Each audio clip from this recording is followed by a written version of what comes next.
Good evening, Oswego, and thank you for joining us. I'm Scott Cecina. And I'm Kara Vermold. Tonight we begin with a story of an Oswego man who was arrested and accused of stabbing another man yesterday morning. And a student was attacked in Syracuse by two men in broad daylight. We will have more on these stories in just a minute, but first, a quick check of your weather with Storm Team 10 meteorologist Rob Camille.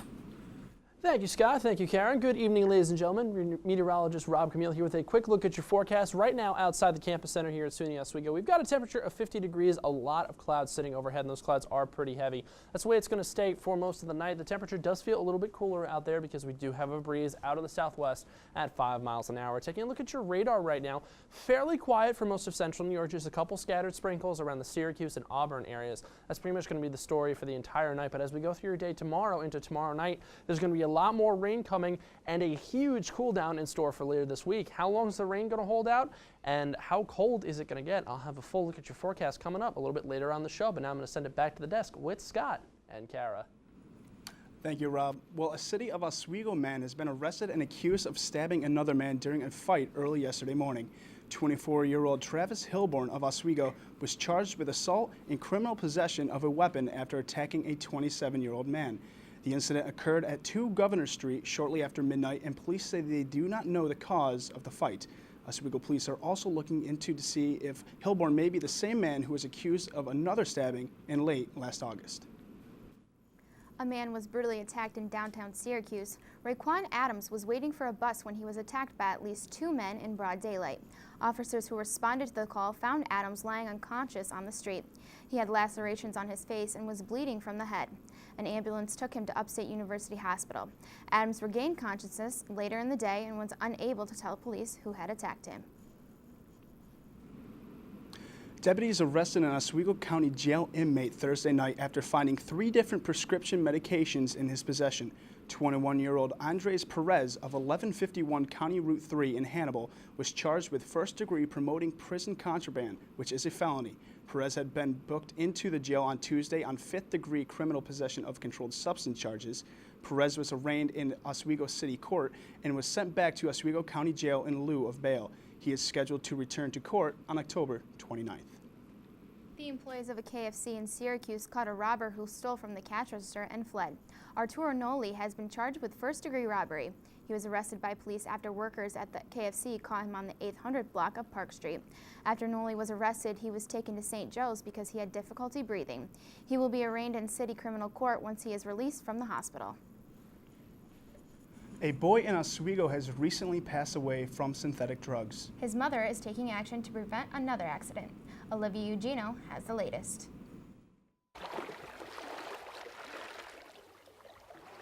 Residents from Oswego come from all over to swim, play music, and even nap at the Flat Rock Beach. But on August 9th, 2012, 19-year-old Victor Wolson drowned at the beach after smoking synthetic drugs. It's been quite a nightmare. Teresa Wolson, Victor's mother, has filed a $5 million lawsuit against Extreme Underground for selling her son the synthetics. They shouldn't be on the shelves. There shouldn't be poisons on the shelves for people to use. According to Teresa Wolson, her son was shown by the employees of Extreme Underground how to smoke the synthetic drugs. The store did not return my phone calls to comment on the accusation. The biggest struggle is explaining why it's not okay to use them, because you can go into a shop and show them your ID and you can buy them and they'll go as far as to show you how to use them. To prevent other teens from being victims of synthetic drugs, Teresa Wolson is working with New York State lawmakers in Albany. The laws are going to change. I'm going to keep fighting until they change. Oswego Mayor Tom Gillen says Andrew Cuomo is fighting for that change with new legislation. I think it's a step in the right direction. I mean, it's a very serious issue. It's a serious problem. I wish we could just say we have an easy solution. It's against the law. There, that was easy, but it's not that simple. The Wolson family will continue to advocate against synthetic drugs with the Victor Orlando Wolson Foundation. In Oswego, Olivia Eugenio, Oswego Now. Well, one person has been hospitalized after a motorcycle accident which occurred in the parking lot of the Shoppingtown Mall in DeWitt, New York. The accident happened shortly after 10 a.m. this morning, and police on the scene say that only one motorcycle was involved in the crash and characterized the victim's injuries as serious. Firefighters and other emergency responders were also on the scene shortly after the incident occurred. and we have no news yet on the status of the victim. The 18th Annual American Cancer Society Making Strides Against Breast Cancer Walk took place in Syracuse today. The walk was a 3-mile walk that started and ended in Clinton Square. This is the 100th anniversary of the American Cancer Society. Making Strides also included vendors, food trucks, and a festival kind of environment. The local American Cancer Society office is located in East Syracuse and offers a variety of educational and support services to cancer patients and their families. Well, starting in the fall of 2015, the grade point average necessary to gain admission into SUNY Oswego School of Education will be raised from its current standard of 2.5 to 3.0. This change is an effort to find candidates better prepared to be successful teachers. The SUNY system as a whole is #1 in New York State for providing teachers across us and supplies over 5,000 new teachers every year, which is close to 1/4 of all the teachers in the state. The Brothers of Tau Kappa Epsilon hosted a charity event for cancer in the St. Jude Foundation at the American Foundry. The event took place earlier today and included musical acts from Our Friends Band, ZXZ Band, Behind Broken Flames, and a comedic performance from sophomore Sarah Benson. The TKE Brother and Fraternity Relations Manager, Stanley Dorleen, has been planning this event since May as an effort to bridge the gap between college students and the Oswego community. The SUNY Oswego Theater Department wrapped up their opening weekend with their performance, Fahrenheit 451. Ian Dembling gives us the latest on what we can take away from the play. This past weekend, SUNY Oswego's theater department presented a show unlike anything this society has ever seen. Fahrenheit 451 tells the story of a dystopian universe where all books have been banned and firefighters are told to go into homes to burn them. Avid reader Abby Renfro, who has previously read the 1953 Ray Bradbury novel, enjoyed when the characters decided to still try and read despite being told they couldn't. They read, it was against the law, but they still stood up for their right to be educated. SUNY Oswego's Penfield Library has over 450,000 books available to students and 271 million items that can be requested through interlibrary loan. But even still, there has been a large decline in reading during this technology age. Chelsea Hamlet explains her opinion on why she thinks students aren't reading as much these days. I feel like some people, there's like a stigma towards reading because when we were in high school and elementary school, we were forced to read. So now people are like, I just don't want to read unless it's a magazine or I could buy the DVD. Then I'll read. I feel like once you know what you like, then now open up different doors and different genres that you never would have thought of existed. So I feel like if people kind of push that more, find what type of genre you like, people would read a little bit more. There are only 3 more chances to check out SUNY Oswego's adaptation of Fahrenheit 451 here at Waterman Theater. They are this Friday, October 25th at 7:30 p.m., Saturday, October 26th at 7:30 p.m., and Sunday, October 27th at 2:30 p.m. Tickets can be pre-ordered by calling 315-312-2141. For WTOP 10 News, Ian Dembling reporting. Well, coming up after the break, a security guard gets more than he bargains for at a Victoria's Secret. And Rob Camille will have your weekly weather forecast.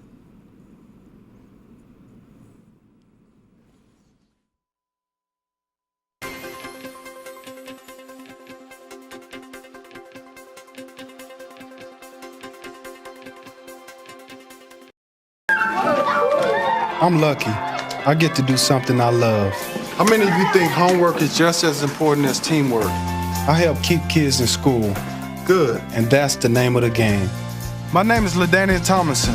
I don't just wear the shirt, I live it. Give, advocate, volunteer. Live United. We are the Tigers from Pack 885. And you are watching WTOP.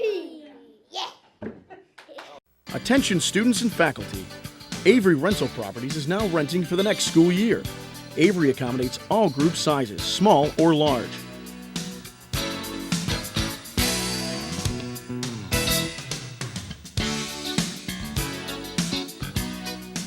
Avery Rental Properties. Make our house your home. 24-hour maintenance, garbage removal, snow removal, and off-street parking. Avery Rental Properties. 315-343-5005.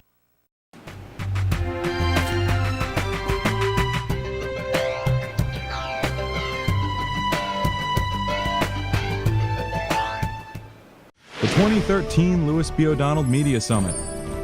Moderated by ESPN sports broadcaster and class of '87 Steve Levy. Coming to Waterman Theater November 6th. Stay connected by visiting mediasummit.org for updates.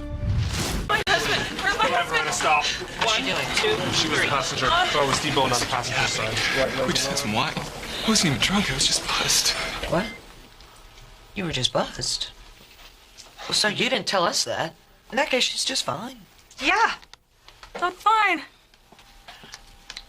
Really? Nah, not really. Buzz driving. Maybe we should stop acting like it's no big deal.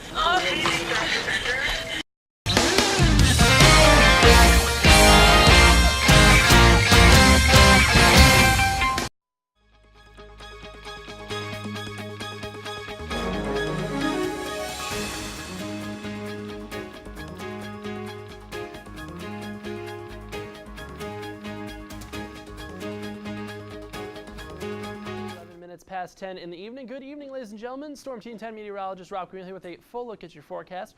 Right now outside the campus center, we have a lot of overcast skies, a lot of clouds around the area. Temperatures are hovering around the 50-degree mark. It feels a little bit cooler than it actually is outside. We do have a little bit of a breeze out of the southwest at 5 miles an hour, so it feels a little bit cooler than it actually is on the Mercury. Our top weather headlines for the Sunday evening. We've got one last chance for sunshine this weekend. That is coming up tomorrow with a mix of sun and clouds in the forecast. But after that, the rain, it's here to stay. We've got another system of precipitation coming into the area, into the Great Lakes region. Along with that, we've also got a huge, and I mean huge, cool down coming our way. We're talking a 15-degree difference between the high on Monday and the high on Tuesday. But I'll get to that in just a little bit. As we take a look at our temperatures around the state, the warm spot right now, the only spot in the 60s, New York City is 61 degrees. Elsewhere around the state, we're hovering around the 50-degree mark. 50 degrees in Rochester, Glens Falls, and in Albany. 51 degrees in Buffalo, and your cold spots are down the south and west portions of the state. Jamestown and Binghamton both checking in at 47 degrees. Your radar right now, fairly quiet around central New York, just a couple scattered showers around the Syracuse and Auburn areas, kind of going into southern Oswego County a little bit. That's really the story of what we're going to see for most of tonight. But the big story that we're focusing on for tomorrow is this system of precipitation that's associated with a low pressure system. It's going to be slowly tracking its way eastward into our area throughout the day tomorrow, and the leading edge of the ring is going to hit us as we get into Monday night. So here's your setup. High pressure still in control for your Monday. Widespread 60-degree temperatures and a mix of sun and clouds throughout the entire northeastern United States, down into the southern Appalachians and into the Smoky Mountains of Tennessee.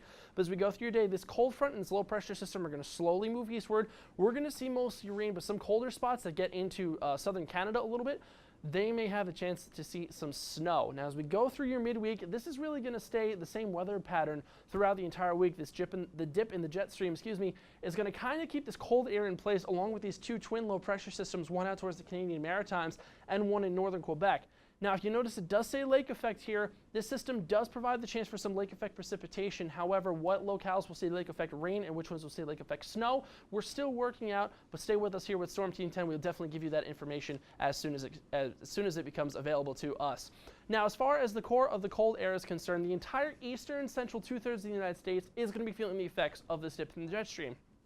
Most states to the west, the south, and into the Atlantic coast are just going to be a little bit cooler than normal. But this core of cold air, this gigantic bubble over the Great Lakes region and into central and parts of northern and eastern New York, is going to be some of the coldest air that these areas have seen this entire season. So it's definitely going to be very chilly, and it's going to continue for at least 7 to 10 days. This dip in the jet stream is just going to stay put, so this chilly air is going to stay right on top of the Great Lakes region. So unfortunately, the warm temperatures are out of here for now. Cold temperatures are going to stay with us throughout the next 7 to 10 days. For tonight, mostly cloudy, slight chance of showers throughout a lot of central New York. 46 degrees for your low this evening as we go through your day tomorrow. Mostly cloudy skies, a mix of sun and clouds to start. It's going to gradually increase in cloudiness as the day goes on. 68 degrees for your high. It's going to get a little bit breezier too.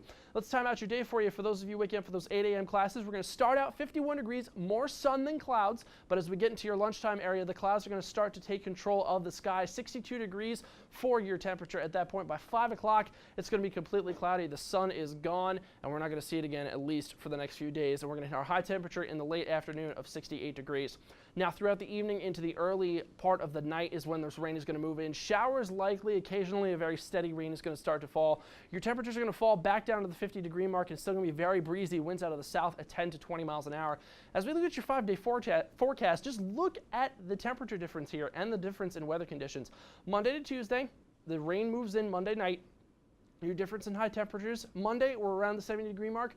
Tuesday, we're just barely pushing past 50, 52 for your high. And as we get into Wednesday, Thursday, and Friday, no, you do not need to adjust your television, folks. You are reading that right. 40-degree temperatures for your daytime high as we go through Wednesday, Thursday, and Friday. So it is setting up to be a very chilly and unfortunately a very wet Parents' Weekend here at SUNY Oswego. And that is your forecast.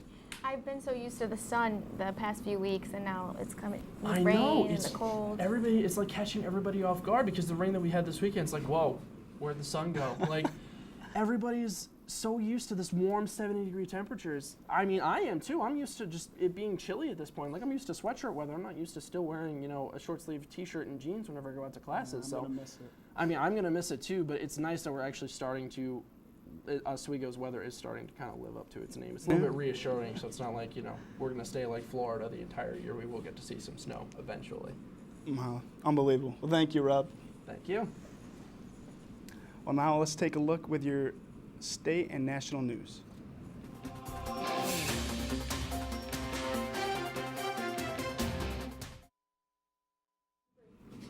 A security guard at Victoria's Secret in New York was horrified when he stopped a 17-year-old girl to examine her bag, and instead of finding lingerie, he found a dead fetus. The girl who had been carrying the bag containing the fetus told detectives she had delivered it a day earlier and didn't know what to do. Preliminary reports from detectives suggest that the fetus was born alive and had been asphyxiated. Recent tests from the medical examiner were inconclusive to how the fetus died, and further tests may take 2 to 3 weeks. New York State has proposed letting 8th graders skip the statewide math test if they take the algebra regents. States are required to test students annually in math in grades 3 through 8. The Wall Street Journal reports that the state would have to get clearance from the United States Department of Education for the rules change. The State Education Department will ask the Board of Regents to consider the proposal on Monday. Well, this Monday, President Barack Obama will talk about the website glitches that have plagued the application process for health care insurance since the new exchanges opened this month.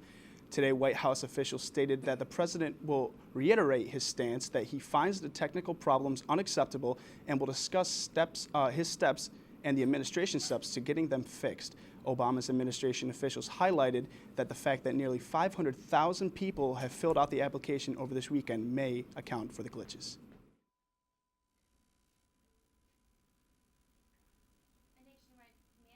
Hunt has come to an end. 2 escaped Florida inmates had been serving life sentences and now are back behind bars. Scott Thompson has a look at how they were found after the weeks on the run.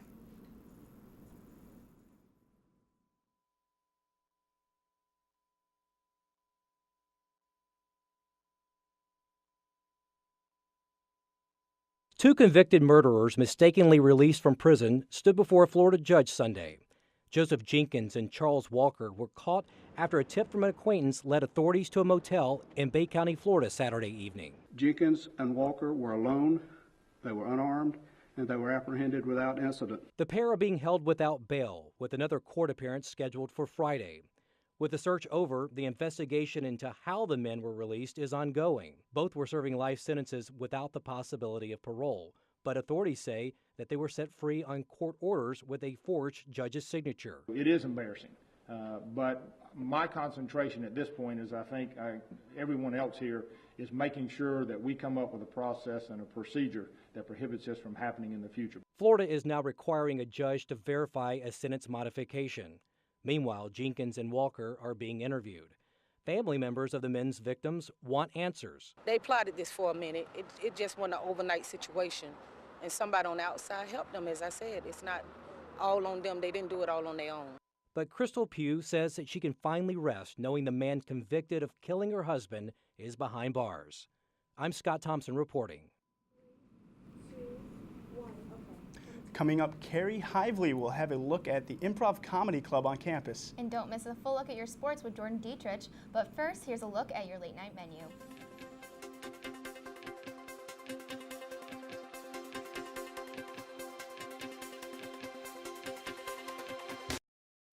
The forest is precious. One careless act caused by people and its beauty could be gone for a lifetime. Protect our friends in the forest. Only you can prevent wildfires. The 2013 Louis B. O'Donnell Media Summit. Moderated by ESPN sports broadcaster and class of '87 Steve Levy. Coming to Waterman Theater November 6th. Stay connected by visiting mediasummit.org for updates. Every night before the show, me and the guys, we like to loosen up a little bit. Blue, 42, hike! Every now and then, Dan likes to take it a little too far.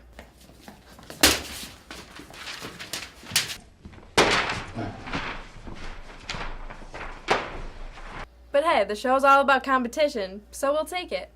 Stupid Dan with stupid football and stupid running. Hi, I'm CNN's Rob Marciano, and you're watching WTOP 10, your television station. Attention students and faculty. Avery Rental Properties is now renting for the next school year. Avery accommodates all group sizes, small or large.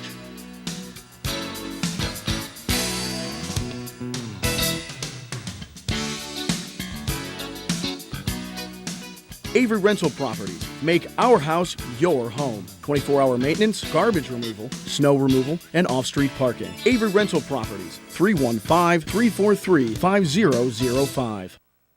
I'm lucky. I get to do something I love.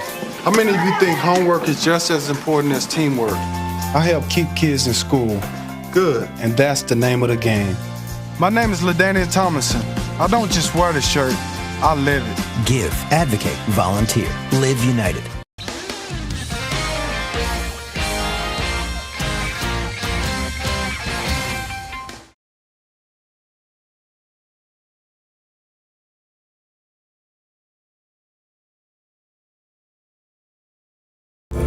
The Sean Cassidy Fan Club is one of those hidden gems on campus that you don't want to miss out on. What are we gonna do back there? They host improv comedy performances on Saturday evenings in the campus center that are nothing less than hilarious.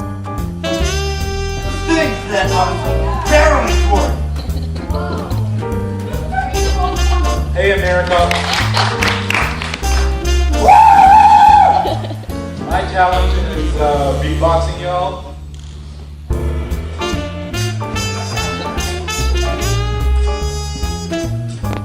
There you go, America. So if you're looking for an entertaining evening or want to try out your talent in comedy, look no further.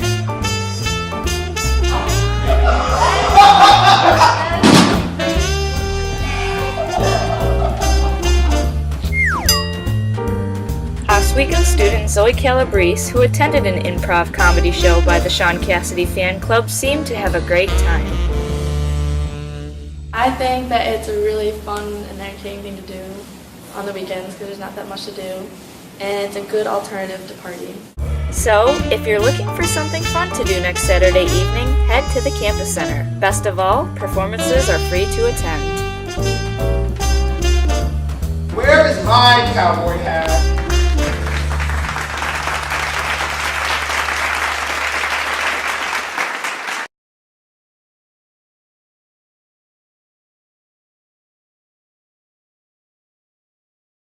Were there a lot of people there? It had a pretty good turnout, yeah. There was a lot of students that went, and they seemed to all love it as well. Good, that's great. Yeah. Thank you, Carrie. October is LGBT History Month, and Oswego State's Pride Alliance is taking full advantage of this time to promote LGBT events, holidays, and compassion for students who need support. During the month of October, many students, staff, and members of the local area take time to honor the historical and prominent members of the LGBT community who have made steps towards LGBT rights and advancements. Pride Alliance is Oswego State's only LGBT organization and works to bring about acceptance, understanding, and change to the campus, students, and staff. And now we're going to take a full look with Jordan Dietrich. Well, Jordan, I hope the sports is going to be as great as I've seen over the past couple of nights.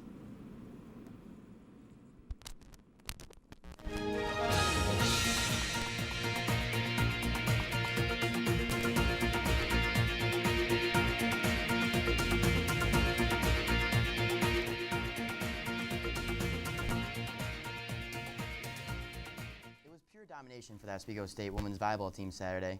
For the first match versus Sage Gators, Head coach J.J. O'Connell ignited his Lady Lakers during an early timeout, as the Lakers went on a 15-3 run to come from behind to win the first game 25-20, and then dominated the next 2 games for a clean sweep, earning Coach O'Connell his 300th win in the process. It was much the same performance against Alfred University, with junior Stephanie Bailey and freshman Emma Moriarty showing their best J.J. Watt impressions defending the net, as Lakers swept all 3 games versus Alfred. And Oswego improved its overall record to 17-11 and looked to stay hot as they travel to SUNY IT this Wednesday. Now let's take a look at Dietrich's NFL Minute. MetLife Stadium got the best of Rob Gronkowski's return to football, as Nick, this isn't a folk tale, put a 42-yard field goal home as the Jets came and stunned the Patriots in OT 30-27. Matt Ryan made fantasy owners very happy as he threw for 273 yards and 3 touchdowns as the Falcons soared past the Buccaneers 31-23. The Eagles might have to think twice once Michael Vick comes back from injury, as the Cowboys made easy work of Nick Foles and the Eagles for a 17-3 victory. The Browns' QB woes continued as Brandon Weeden threw the pigskin 42 times for only 143 yards, as discount double-check star Aaron Rodgers and his Packers beat the Browns 31-13. Now let's take a look at WTOP's Game of the Week, which featured the Buffalo Bills and the Miami Dolphins. And we go into it, Ryan Tannehill back, and he's sacked, fumble! Kyle Williams picks up the ball at the 35 for the Bills. This was huge because it's late in the game. Now, you knew it came up to Dan Carpenter. He was a Miami Dolphin last year, Bills this year. He took his talents to Buffalo Bills as he puts the Bills up 23-21. Now, Ryan Tannehill making magic. The last play, looking deep. Is there a miracle in Miami? No, there's not a miracle, as the Dolphins lose the game 21-23. Now, that's it for sports, and we're going to have a live look at the Broncos-Colts game later. But now, I'm going to send it back to the news desk. Well, thank you, Jordan. Coming up after the break, we'll be taking a look with our... Get your Smokey on. If you see someone in danger of starting a wildfire, step in and make a difference. Because 9 out of 10 wildfires can be prevented. Only you can prevent wildfires. Down 70-35, and the Cougars were getting smoked like a cheap cigar. So what sets the Rundown apart from other newscasts is that it brings students together to voice their opinions on the world's most important political issues. There seems to be just more events going on in 2012 than there were in previous years combined. This nation is based on the foundation that we choose the government. Do we use 1, 2, and 3? We work hard to bring you the most up-to-date, relevant coverage of the stories you should be following. The country has now gone over the fiscal cliff. Is gun control necessary? How much is too much? Does it surprise you that it's taken this long to have a serious talk about gun control? Students need to realize that this is the time when what's going on in Capitol Hill and around the world starts to affect them. And really, the fate of the entire country is at hand here. This is it. 5, 4, 3, 2, 1. Go camera 2. Good evening and welcome to the Rundown. I'm Megan Roberts. Attention students and faculty. Avery Rental Properties is now renting for the next school year. Avery accommodates all group sizes, small or large.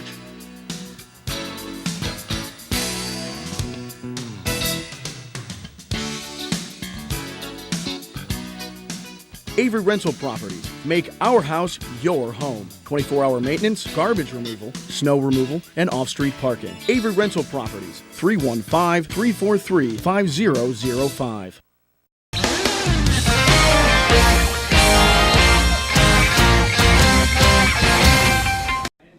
And welcome back. Well, Rob, what's the weather look like for this week? Well, for tomorrow, it's going to be the best day of the week. Sun and clouds, high about 70 degrees. But as we go through the rest of the week, it's going to be really wet as the rain starts to move in. It's also going to be really, really cold as well. Temperatures barely even getting out of the 40s as we get into Parents' Weekend. Well, that'll do it for us tonight at WTOP. I'm Scott Cecina. And I'm Kara Vermold. Stay tuned for the Rundown. Good night, Oswego.